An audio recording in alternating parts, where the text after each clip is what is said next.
Assalamualaikum, Ustaz. Waalaikumsalam warahmatullahi wabarakatuh. Gimana kabarnya Bang Dong? Alhamdulillah, Ustaz. Ustaz, Anda mau tanya sedikit, Ustaz. Bukankah orang yang ikhlas itu, Ustaz, adalah orang yang berbahagia hidupnya? Iya, benar. Lalu, apakah bisa kita katakan sebaliknya, Ustaz, orang yang riya itu dikatakan dia menderita gitu, Ustaz? Iya benar, orang yang ria adalah orang yang menderita. Adapun orang yang ikhlas adalah orang yang berbahagia. Kenapa? Karena orang yang ikhlas, perhatian dia adalah bagaimana penilaian Allah terhadap dia. Dan tatkala dia berbuat amal soleh dan dia tahu Allah mengetahui amalannya, sudah cukup bagi dia. Allah mengetahui, dia akan bahagia. Berbeda dengan orang yang ria, dia sibuk dengan memperhatikan komentar orang lain. Oleh karena di antara definisi ikhlas yang disebutkan oleh para ulama adalah nisyanu ru'yatil khalq bidawamin nazar ilal khaliq. Yaitu seorang melupakan pandangan manusia, melupakan komentar manusia. Kenapa? Karena dia senantiasa sibuk ingin mengetahui bagaimana komentar Allah tentang dirinya. Dan tatkala dia sudah tahu bahwasanya Allah mengetahui dia beramal soleh, maka dia akan bahagia. Dia tidak pedulikan dengan komentar orang lain. Orang yang ria, dia sibuk. Kenapa? Tiap hari bagaimana komentar orang, bagaimana pujian orang, bagaimana celaan orang. Dia senantiasa mengikuti ya komentar-komentar orang lain. Orang seperti ini akan senantiasa gelisah dan tidak bahagia. Penderitaan itu seperti apa, Ustaz? Artinya penderitaan di dunia bagaimana dan di akhirat nanti bagaimana? Iya, benar. Orang yang ria, dia akan menderita di dunia sebelum menderita di akhirat.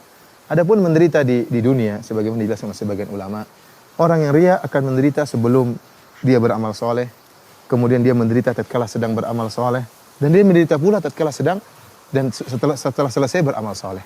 Sebelum beramal soleh dia akan sibuk bagaimana mempersiapkan amalan dia agar dilihat oleh banyak orang. Ya. Dia mempersiapkan. Jika dia seorang dai, maka dia sibuk bagaimana bisa menyampaikan dengan baik, bagaimana sound systemnya bisa dengan baik, bagaimana bisa menghadirkan banyak orang. Jadi dia sibuk.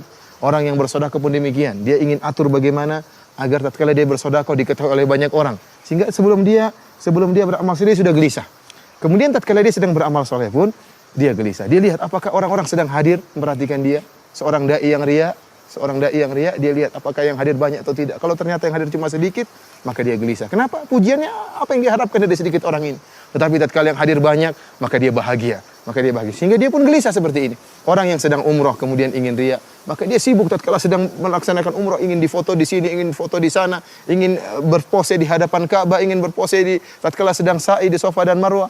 Ya, demikian juga orang sedang berhajian, sedang ingin berpose di padang Arafah, sedang bergaya berdoa di foto. Dia sibuk tatkala sedang beramal soleh dan dia gelisah. Allah berikan dia kegelisahan. Terlebih lagi tatkala selesai dia beramal soleh. Kenapa? Dia menantikan pujian orang. Kapan dia dipuji? Dia sudah berusaha dan dia sudah berkorban. Yang berdakwah dia sudah sibuk menyiapkan materi, dia sudah berceramah dengan letihnya, dia sudah berjalan ke tempat yang jauh, yang dermawan, dia sudah mengorbankan uangnya, sudah menyumbangkan uangnya. Sekarang tinggal tunggu tujuan dia itu kapan dia dipuji. Jika tidak ada yang muji dia, maka dia sangat menderita. Kenapa tujuan dia tidak tercapai? Kemudian jika ada yang muji dia pun belum tentu dia bahagia. Kenapa? Terkadang seorang muji dia tidak sesuai dengan harapan dia. Ya, tatkala dia beri sumbangan kepada seorang yang miskin. Orang yang miskin ini tidak pandai memuji. Dia mengatakan, "Terima kasih, Pak." Bagi dia pujian terima kasih ini kurang. Seharusnya orang miskin tadi mengatakan, "Terima kasih, Pak. Sungguhnya ini adalah bantuan yang paling besar. Kalau tidak ada bantuan ini saya akan meninggal dunia, Pak." Dia ingin seperti itu, dipuji diangkat setinggi langit. Tapi ternyata orang yang dibantu tidak pandai memuji, maka dia pun gelisah. Dia sedih ternyata pujiannya seperti itu. Ya, oleh karenanya sebagian ulama menyebutkan kisah tentang seorang yang sedang sholat.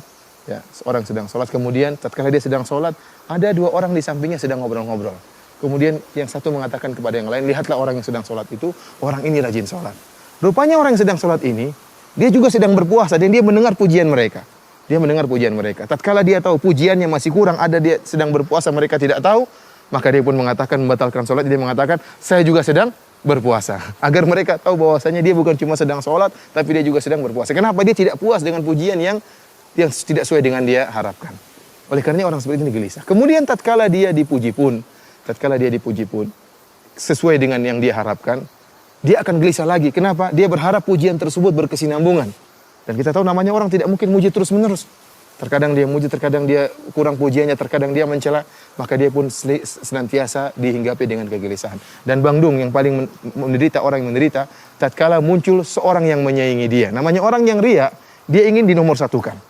Seorang yang penyumbang, donatur, Tatkala ada orang yang menyaingi dia ternyata juga memberi sumbangan sebagaimana sumbangan dia atau lebih daripada sumbangan dia, maka dia merasa direndahkan. Tatkala itu dia sangat gelisah dan muncullah hasad dari dirinya, muncullah dengki dari dirinya. Tatkala dia melihat orang tersebut yang lebih hebat daripada dia dalam sumbangan, maka dia ingin orang tersebut segera celaka, orang tersebut segera miskin. Ini penderitaan yang luar biasa yang dihadapi, yang dirasakan oleh seorang yang riya. Demikian juga seorang dai. Seorang dai yang ternyata tujuan dia bukan ilallah, bukan kepada Allah, tapi dia menyuruh manusia untuk berdakwah kepada dia. Begitu ada seorang dai yang lain yang kemudian ceramahnya bagus, ceramahnya lebih hebat, maka dia akan menderita. Kenapa? Ada saingan. Ada saingan bagi dia. Orang seperti ini sangat menderita. Maka dia berusaha menjatuhkan saingan dia tersebut. Kenapa? Karena dakwah dia bukan karena Allah Subhanahu wa taala. Dan ini penderitaan yang luar biasa bagi seorang yang riya di dunia. Yang di akhirat. Oh iya, yang adapun penderitaan seorang yang riya di akhirat, ya. Maka penderitaan mereka bertubi-tubi orang-orang yang riya. Yang pertama, Bang Dung, orang-orang yang riya, ya, akan dipermalukan oleh Allah Subhanahu wa taala. Ya, Allah Subhanahu wa taala akan permalukan mereka. Dalam satu hadis dalam riwayat Al-Bukhari, kata Nabi sallallahu alaihi wasallam, "Man samma Allahu bih wa man yura'i lahu bih." Barang siapa yang beramal soleh agar disebut-sebut, maka Allah akan sebutkan niat busuknya, Allah akan bongkar di hadapan khalayak. Barang siapa yang beramal soleh supaya riya, supaya dilihat oleh orang lain, Allah akan menampakkan keburukan niatnya tersebut di hadapan khalayak. Bukan di depan satu dua orang, tapi di hadapan khalayak.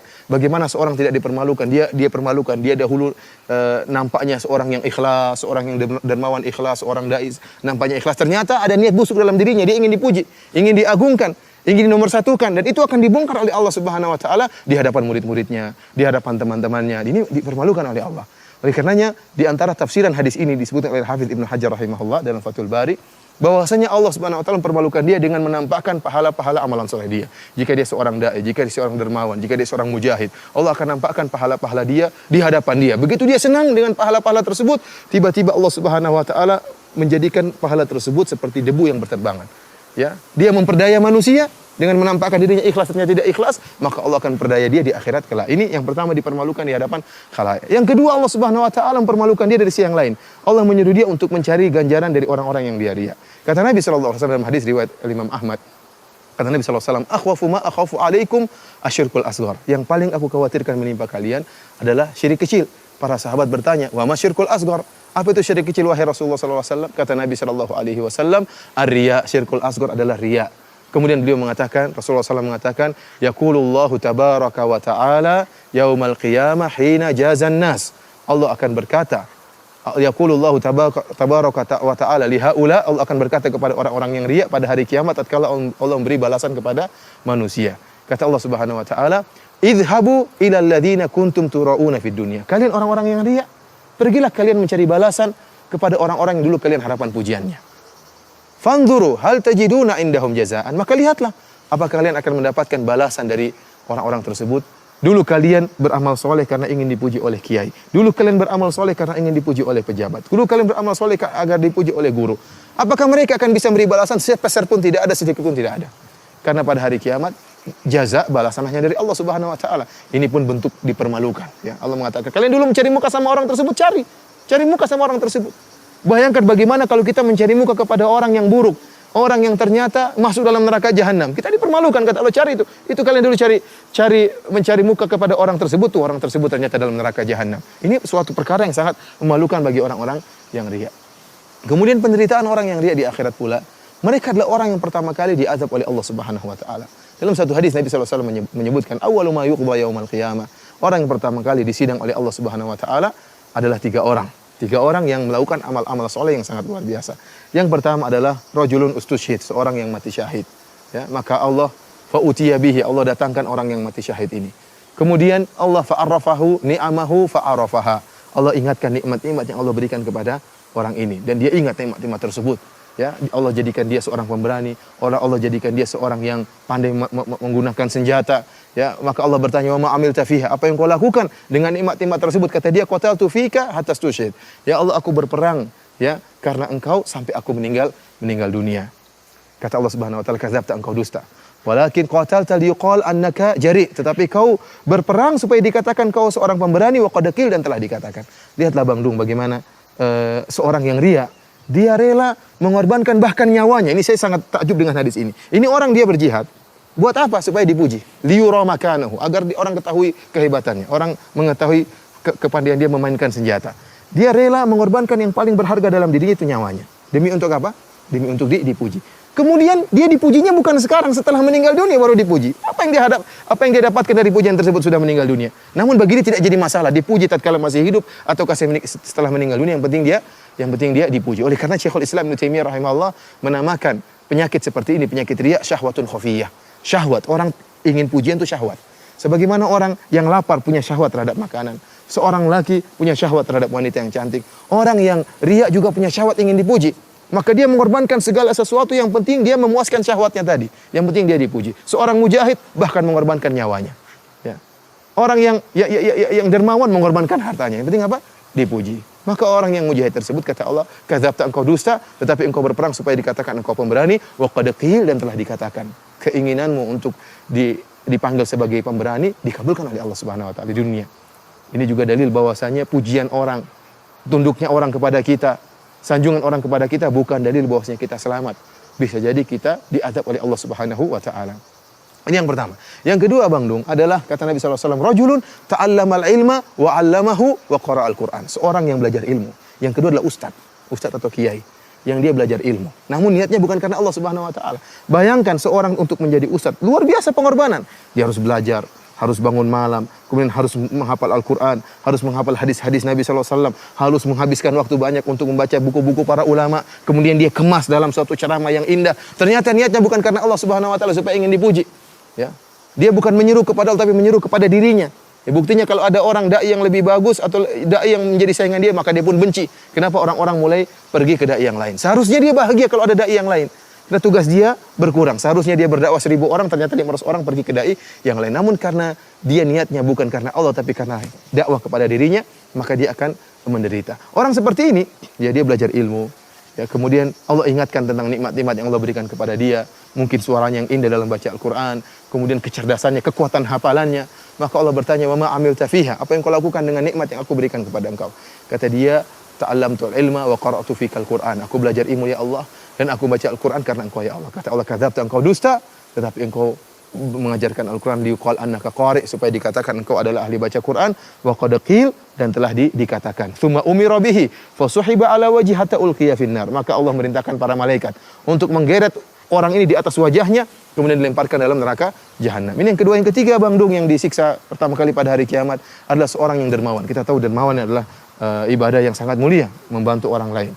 Maka rajulun, kata Nabi SAW, rajulun atahullahu min asnafil mali kullihi. Seorang yang Allah berikan segala bentuk jenis harta pada dia. Sawah ladang dia punya, tanah banyak dia punya, rumah mewah dia punya, istana dia punya, mobil mewah dia punya. Allah bertanya, wa ma'amilta fiha? Apa yang kau lakukan dengan nikmat-nikmat tersebut? Kata dia, ma min sabilin tuhibbu an yunfaqa fiha illa anfaqtu fiha. Ya Allah, tidak ada satu jalan kebaikan yang kau suka aku berinfak di jalan tersebut, kecuali aku akan infakkan. Artinya apa, Bang Dung? Ada anak yatim yang minta, saya bantu. Ada orang ingin bangun pondok, saya bantu. Ada orang ingin bangun masjid, saya bantu. Ya Allah, orang ingin dakwah, saya bantu. Semua jalan kebaikan saya bantu. Karena engkau ya Allah. Kata Allah, kadzabta, engkau dusta, tetapi engkau melakukannya liuqal annaka jawad, tetapi engkau melakukannya supaya dikatakan engkau dermawan, wa qad qil, dan telah dikatakan. Niatmu untuk dikatakan sebagai dermawan dikabulkan oleh Allah. Kau dapat bagian di dunia, tapi di akhirat tidak dapat apa-apa. Maka Allah merintahkan malaikat untuk melemparkan orang ini dalam neraka jahanam. Oleh karenanya, Bang Dung, orang yang riya, dia adalah orang yang mencelakakan dirinya sendiri. Dia menderita di dunia, terlebih-lebih lagi menderita di akhirat. Tidak ada jalan keluar dari hal ini kecuali seorang melatih dirinya untuk ikhlas kepada Allah Subhanahu wa taala, menjadikan pahala atau amalan dia semata-mata hanya karena Allah Subhanahu wa taala. Jazakallahu khairan, karena sudah paham apa yang antum sampaikan. Ya, semoga Allah Subhanahu wa taala menjauhkan kita dari penyakit riya dan menjadikan kita orang-orang yang ikhlas. Assalamualaikum warahmatullahi wabarakatuh.